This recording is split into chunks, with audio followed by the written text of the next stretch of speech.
Ano nga bang tamang sagot sa dalawang questions na to? Okay, bago natin i-reveal ang tamang sagot, kailangan muna natin balikan ang concept ni Abraham Maslow na hierarchy of needs. Sino nga ba si Abraham Maslow? Si Abraham Maslow ay isang American psychologist na at the same time ay isang humanistic psychologist. Anong ibig sabihin nito? Ang mga humanistic psychologists ay naniniwala na ang mga tao ay inherently good o more of positive ang pananaw nila or paningin nila sa isang tao. Naniniwala din sila na may free will ang isang tao at kayang magbago ng mga tao as long as merong right support sila. Okay? Tatandaan nyo lang sa humanistic psychologist ay positive ang pananaw nila sa tao. May yung growth at yung potential na magbago nandoon. Okay? So, positive humanistic psychologist. Kasama ni Maslow, si Carl Rogers na lumalabas din sa LET na isa ding humanistic psychologist. Okay, balik tayo. Isa sa pinakasikat na idea ni Abraham Maslow, ang hierarchy of needs na merong 5 levels na pwede nyo memorize gamit ang mnemonics na PSLES. Okay? Naniniwala si Maslow na ang 5 levels na ito, bago ka makarating sa tuktok or bago ka makarating sa next na level, doon sa hierarchy, kailangan mo munang masatisfy o ma-attain yung needs mo. Okay? Sa baba. Okay? Bakit ganon? Kasi yung lahat ng needs to, naniniwala si Maslow na motivated tayo gamit ito. Lahat daw ng tao ay may motivation kasi iba't ibang klase yung needs natin. Okay? So, ito yung needs na to, ito yung motivation natin para gumalaw, para gawin ang isang bagay. Okay? Nagsisimulat ang needs, ang 5 levels na ito sa letter P, sa physiological needs. Anong mga physiological needs? Tatandaan nyo lang dito ay ang basic na needs ng tao para mag-survive. Ganun lang kasimple. Physiological needs, basic needs for survival. Ano-ano ang mga ito? Pagkain, tubig, hangin, tirahan, okay? So, yun yung mga basic needs natin para mag-survive dito sa mundo.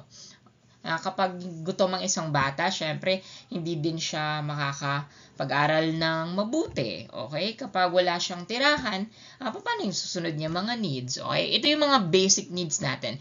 Physiological needs, yung mga kailangan para mabuhay. Okay? Yun lang po kasimple. Okay, anong sunod sa physiological needs? Kapag na-attain na, sabi ni Maslow, ito daw yung physiological needs. Ito yung kailangan na ma-attain talaga. 100% kailangan nating ma-attain. Kasi yung ibang levels, may mga levels dyan na hindi all the time naaabot ng tao. For example, yung self-actualization. Hindi lahat ng tao, according kay Maslow, ay makakatungtong dito. Okay? Yung physiological needs, dapat lahat ng tao ay makatungtong dito 100%. Kasi basic nga siya para makapag-survive. Paano ka nga matututo kung gutom ka? Basically, yun ha.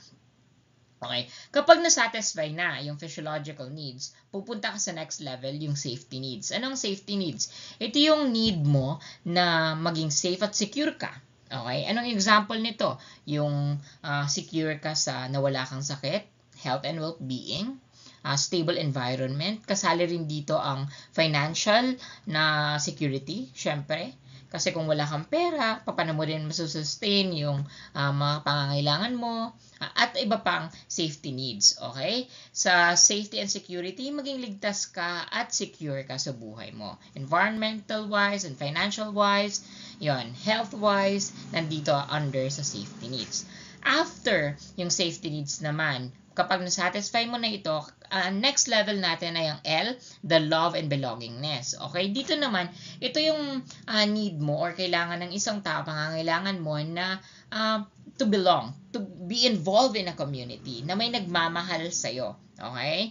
For example, yung mga tao na malapit sa'yo, so mga magulang mo, mga kapamilya mo, at to belong in a certain community. Ito yung need ng isang tao na makarelate sa ibang tao at mag-form ng relationship, okay, sa ibang tao. That's love and belongingness. Ang sunod naman, ito yung sabi ni Maslow, ang iba ay nag-i-stop na dito. Okay, kapag na-build na yung merong nagmamahal sa iyo, ang sunod ay ang esteem needs. Ito yung self-confidence na de-develop dito, self-respect, self-respect at yung self-esteem mo.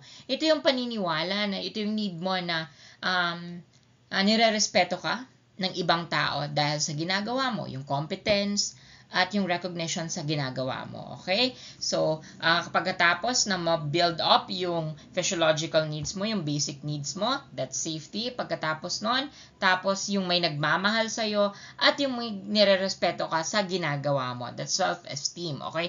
The esteem needs. Ang pinakahuli ay ang self-actualization. Sabi ko nga kanina, according kay Maslow, ay hindi lahat nakakatungtong dito. Ano ang self-actualization? Ito yung highest potential ng isang tao. According kay Maslow, ito yung ginagawa mo ang isang bagay dahil masaya ka at may purpose ka sa ginagawa mo. Kumbaga, purpose-driven action. Tapos, ginagawa mo na lang yung isang bagay for attainment ng sarili mong creativity, ng yung potential mo basta na-develop na. Okay? That's the highest peak ng sarili mo, ng potential mo bilang isang tao. That's the self-actualization. Parang hindi mo na siya ginagawa for the sake of recognition na pwede na makukuha siya sa esteem needs, okay?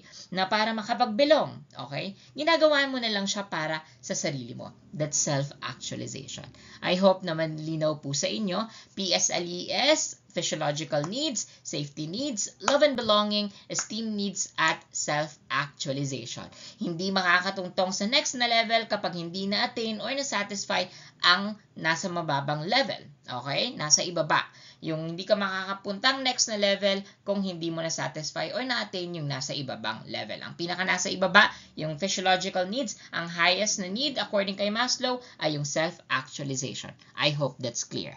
Okay? So, balikan natin to, ang dalawang tanong. Okay. A hungry student who can concentrate in class is affected mainly by which level of need? Ano nga yung mnemonics natin? PSLES. Okay, ano yung pinakamababa? Kasi gutom. That's a basic need. Ano yung P? Physiological needs. Okay?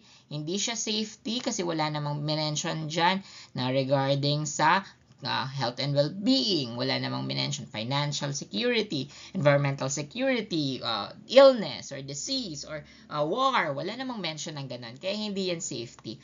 Hindi naman yan love and belongingness kasi wala namang sense of community, wala namang belongingness sa family, walang ganon. Okay, walang relationship sa kapwa-tao. Okay, yung interpersonal na relationship sa ibang tao, wala naman. Okay, kaya hindi yan love and belongingness.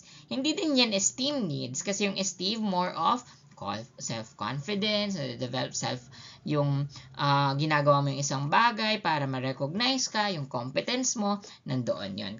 Kaya, that's hungry, gutom, that's a basic need for survival. Kaya ang tamang sagot ay physiological. Okay? Okay, next tayo. A teacher ensures that the classroom is free from bullying and physical harm. This addresses which level of need?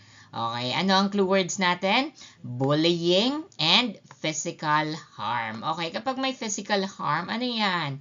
Okay, may mention ba dyan ng gutom? O kaya basic needs natin, other basic needs, air, water, shelter, wala naman, okay? Kahit po ang sex po, kahit pong sex ay physiological needs, okay?